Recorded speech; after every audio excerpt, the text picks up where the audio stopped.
ये गोली चली नैनों की बंदूक से, नैनों की बंदूक से बम भी गिरेंगे अब क्या। एक ऐसे सिंगर जिन्होंने बचपन में ही अपनी मासूम और प्यारी आवाज से लाखों लोगों को अपना दीवाना बना लिया। छोटा बच्चा जान के ना कोई आंख दिखाना रे, टुपी टुपी टप टप।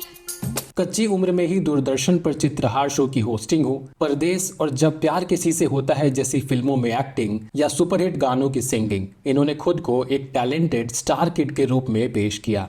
तू मेरी जान, I love you daddy। तो आखिर क्या वजह रही कि बड़े होकर ये ट्रैक से उतर गए और ना ही अपने पिता की तरह एक सक्सेसफुल सिंगर बन सके और ना ही एक अच्छे इंसान, और बार बार कंट्रोवर्सीज में फंसकर लोगों के निशाने पर आते रहे। पापा कहते हैं बड़ा नाम करेगा बेटा हमारा। क्यों कभी इन्होंने एयरपोर्ट अथॉरिटी के ऑफिसर को चड्डी उतारने की धमकी दी, कभी फैंस को चोट पहुंचाकर उनके फोन को फेंक दिया, तो कभी अपनी कार से ऑटो रिक्शा को टक्कर मारकर सलाखों के पीछे चले गए। पापा का क्या रिएक्शन था? कोई रिएक्शन नहीं था भाई। पापा अभी 30 साल से इंडस्ट्री में है, उनको आदत है इन सब चीजों की। आज चर्चा करेंगे शराब पीकर लड़की छेड़ने से लेकर टीवी शो के कंटेस्टेंट्स का इंसल्ट करने तक, इनके हर उस काम का जिसने इनके पिता की उम्मीदों को बार बार चकनाचूर कर दिया। What right do you have in hearing what video I'm making with him? What did I use? I did not use. There are 10 people here that know that I started abusing you. When you said don't abuse, you have no right to. दोस्तों, आज हम बात कर रहे हैं आदित्य नारायण की, जिन्होंने singing के साथ एक्टिंग, डायरेक्शन और होस्टिंग तक हर फील्ड में अपनी किस्मत आजमाई, लेकिन सफलता इनसे रूठी रही और इनका करियर इनके गुस्से और एटीट्यूड की भेंट चढ़ गया। सफाई तब दी जाती है जब कोई जुर्म किया जाता है। आपको लगता है मैंने कोई जुर्म किया है या मेरे पे कोई केस हुआ है? नहीं हुआ है ना, बस आपने क्लिप मिल गई आपको 30-40 सेकंड की। कई बार आदित्य फ्रस्ट्रेशन और एंगर इश्यूज के साथ विवादों में घिरते नजर आए, और ऐसी ही एक घटना साल 2024 की शुरुआत में भी हुई, जब छत्तीसगढ़ के भिलाई में एक कॉलेज कॉन्सर्ट के दौरान इनका गुस्सा चरम पर पहुंच गया। कॉन्सर्ट का एक वीडियो वायरल हुआ जिसमें आदित्य एक फैन पर माइक से हमला करते और उसका फोन भीड़ में फेंकते हुए नजर आए।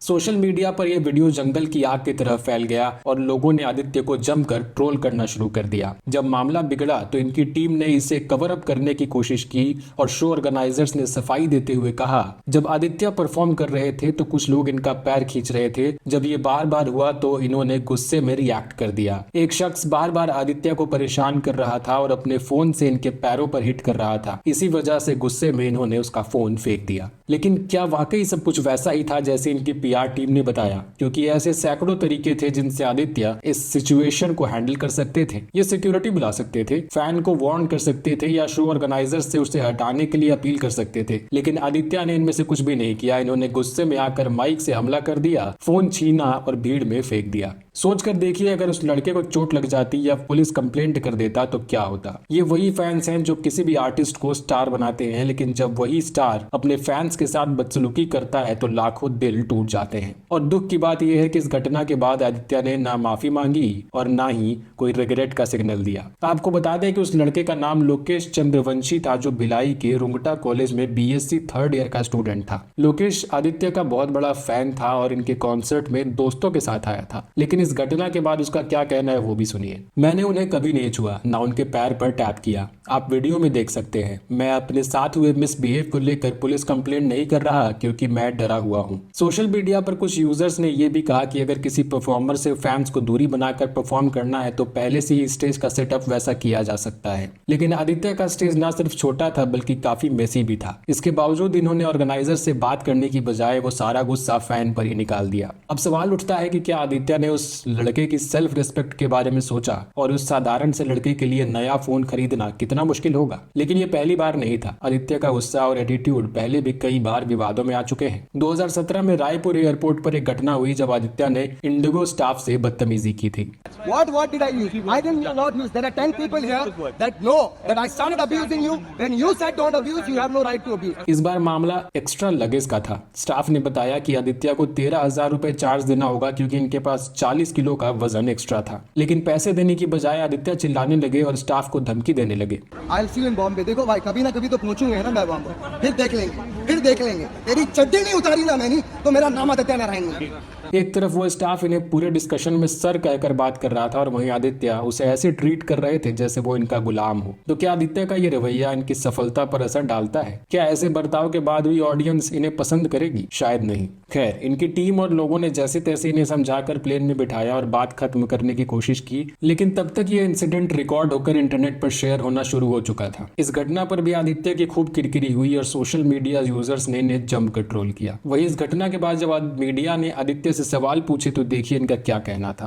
प्लीज़ ऐसा कुछ भी हो, जो मैं कोशिश करूंगा कि ना हो, और जो भी हमारे एयरलाइन जो स्टाफ मेंबर थे वो भी यही कोशिश करेंगे कि ऐसी गलती ना हो। बट क्या है कि ज़िंदगी। इसके अलावा भी आदित्य कई बार अपने गुस्से के चलते चर्चा में आए। 12 मार्च 2018 को आदित्य ने अपनी मर्सिडीज बेंज कार से एक ऑटो रिक्शा को टक्कर मार दी, जिसके बाद वर्सोवा पुलिस ने इन्हें अरेस्ट भी कर लिया। पता चला कि उस एक्सीडेंट में ऑटो ड्राइवर के साथ उसमें सवार एक महिला और एक सीनियर सिटीजन को भी काफी चोटें आई। हालांकि बाद में इन्हें जमानत पर रिहा कर दिया गया। दरअसल मुंबई में कल लापरवाही से गाड़ी चलाने के आरोप में आदित्य नारायण को गिरफ्तार कर लिया गया। हालांकि बाद में उनको जमानत मिल गई। आरोप है कि इसी तरह इंडियन आइडल 12 की होस्टिंग के दौरान भी इनका नाम एक विवाद में उछला था। हुआ यूं कि इन्होंने शो के कंटेस्टेंट सवाई भट्ट से उनके ओरिजिन को लेकर कुछ ऐसे सवाल किए जिससे महाराष्ट्र नवनिर्माण सेना यानी मनसे के नेता अमेय खापेकर ने अपमानजनक बताया। आरोप लगे कि आदित्य और शो के मेकर्स ने अलीबाग और वहां के स्थानीय लोगों का मजाक उड़ाया है। इस मामले ने इतना तूल पकड़ लिया कि आदित्य को पब्लिकली माफी मांगनी पड़ी। तहे दिल और हाथ जोड़कर मैं अपने बेहद प्यारे अलीबाग और अलीबाग के भाई बंधुओं से क्षमा मांगता हूँ, क्योंकि मुझे पता चला है कि अनजाने में ही सही पर मैंने उनका दिल दुखाया है। ऐसा करने का मेरा कोई उद्देश्य नहीं। लेकिन ये सिर्फ एक घटना नहीं थी। साल 2017 में भी आदित्य के ही कॉलेज की एक लड़की ने चौंकाने वाले खुलासे किए थे। उसने बताया कि आदित्य का बर्ताव कॉलेज के दिनों में भी ठीक नहीं था। ये कॉलेज के गार्ड्स के साथ बदसलूकी करते थे, जिसके चलते इनका नाम एक बार कॉलेज के नोटिस बोर्ड पर भी लगा दिया गया और जब ये नहीं माने तो इन्हें कॉलेज से सस्पेंड भी कर दिया गया। इसी तरह साल 2011 में एक और सनसनीखेज मामला सामने आया था, जब एक खबर में दावा किया गया कि आदित्य को एक लड़की ने थप्पड़ जड़ दिया क्योंकि आदित्य ने पब में शराब पीकर उस लड़की के साथ मिसबिहेव किया था। ये घटनाएं बताती हैं कि कहीं न कहीं आदित्य जैसे लोग जो पैसे और शोहरत की चमक में जीते हैं, ये भूल जाते हैं कि सेलिब्रिटी होना या किसी बड़े बाप का बेटा होना आपको उल्टी सीधी हरकतें करने का लाइसेंस नहीं देता। आप चाहे स्टार हो या सेलिब्रिटी फैमिली से हो, इसका मतलब ये नहीं कि कोई भी आपकी गाली सुन लेगा या आपकी बदतमीजी बर्दाश्त कर लेगा या आप उसे मार पीट सकते हैं। इंसान की पहचान उसके बर्ताव से होती है, लेकिन आदित्य बार बार ये साबित करते नजर आते हैं कि इनके लिए फेम और पावर एक रिस्पॉन्सिबिलिटी नहीं बल्कि अहंकार का जरिया है। कुछ सेलिब्रिटीज जब थोड़ा फेम हासिल कर लेते हैं तो ऐसा लगता है कि इनके सर पर अहंकार सवार हो गया है।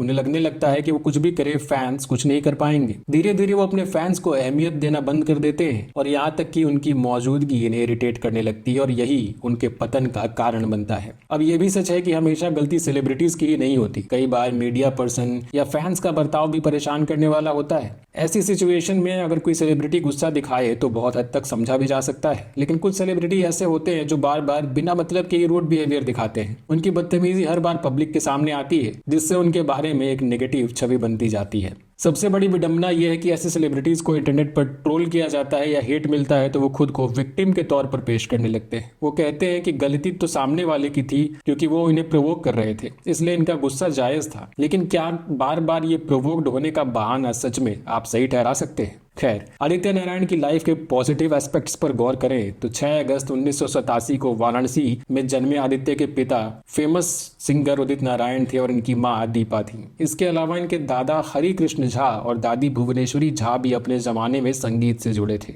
ऐसे में आदित्य का गायकी में रुचि लेना एक स्वाभाविक कदम था। आदित्य की पढ़ाई मुंबई के उत्पल सांघवी स्कूल से और फिर मीठीबाई कॉलेज से पूरी हुई। कॉमर्स में ग्रेजुएशन करने के बाद इन्होंने लंदन से संगीत की पढ़ाई पूरी की। आदित्य ने अपने सिंगिंग करियर की शुरुआत बहुत कम उम्र में ही कर ली थी और सबसे पहले इन्होंने नेपाली फिल्म मोहिनी के लिए साल 1992 में गाना गाया था। इसके बाद इन्होंने फिल्म रंगीला के लिए फेमस सिंगर आशा भोसले के साथ गाना गाया और इस फिल्म में एक कैमियो भी किया।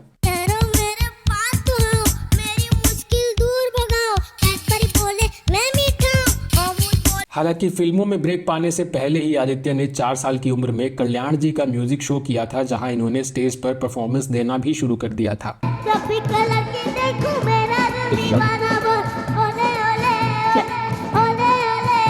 फिल्म में मेकर सुभाष घई ने इन्हें 1995 के फिल्म फेयर अवार्ड्स में लिटिल वर्ल्ड्स ट्रूप में परफॉर्म करते देखा और फिर 1997 में उन्होंने अपनी फिल्म परदेश में आदित्य को एक छोटा सा रोल भी ऑफर कर दिया। इस जानवर को मैं जल्दी आदमी बना दूंगा। वो कैसे? इसका उपाय है मेरे पास। क्या करोगे तुम? आइडिया। क्या? लेकिन इससे पहले ही 1996 में आदित्य ने सलमान खान के साथ फिल्म जब प्यार किसी से होता है में काम किया, जहां ये सलमान के बेटे का रोल करते नजर आए। ये फिल्म बॉक्स ऑफिस पर सुपरहिट रही और आदित्य की एक्टिंग को भी सबने खूब पसंद किया। और अगर वो नहीं मानी, उसने कहा कि मुझे घर से निकाल दो, तो क्या करेंगे आप? घर से निकाल देंगे मुझे? बताइए, बताइए ना। अब आप यहाँ भी आ गई। 1996 में ही आदित्य ने अपने करियर का सबसे सक्सेसफुल गाना गाया, जिससे इन्हें हमेशा के लिए फिल्म इंडस्ट्री में एक खास पहचान मिल गई। ये गाना था छोटा बच्चा जान के। छोटा बच्चा जान के ना कोई आंख दिखाना रे, टुपी टुपी टप टप। फिल्म मासूम के इस गाने ने तब ऐसी धूम मचाई कि ये बच्चों का एंथम सॉन्ग बन गया। भोली सूरत जान के हमसे ना टकराना रे, टुपी टुपी टप टप। इस गाने के लिए आदित्य को 1997 में बेस्ट चाइल्ड सिंगर का अवार्ड भी मिला। इसके बाद इन्होंने कई एल्बम में बाल कलाकार के रूप में सिंगिंग की और कुछ एल्बम्स में नजर भी आए। हालांकि आदित्य अपने करियर में वो छोटा बच्चा गाने की सफलता दोबारा फिर कभी नहीं दोहरा पाए। खैर, बड़े होने के बाद आदित्य ने सारेगामापा और इंडियन आइडल जैसे बड़े सिंगिंग शोज को होस्ट भी किया और यहीं से इन्होंने अपनी होस्टिंग की पहचान भी बनाई। कौन है वो बेचारा ढक्कन? साल 2010 में विक्रम भट्ट के डायरेक्शन में आदित्य ने शापित नाम की एक हॉरर ड्रामा लव स्टोरी में लीड रोल किया। ये आदमी हमसे भी ज्यादा खोया हुआ है। करोड़ों आत्माओं में एक आत्मा, हजारों कैदियों में एक कैदी, सैकड़ों ताबीजों में एक ताबीज। ये यहाँ प्रोफेसर एक्सपेरिमेंट करता रहेगा और काया वहाँ मर जाएगी। क्या बकवास कर रहा है तू? ये आदमी। विक्रम भट्ट ने आदित्य के टैलेंट पर भरोसा करते हुए फिल्म के सारे गाने भी नीचे गवाए। कभी ना कभी तो मिलोगे, कहीं पे हमको यकीन है।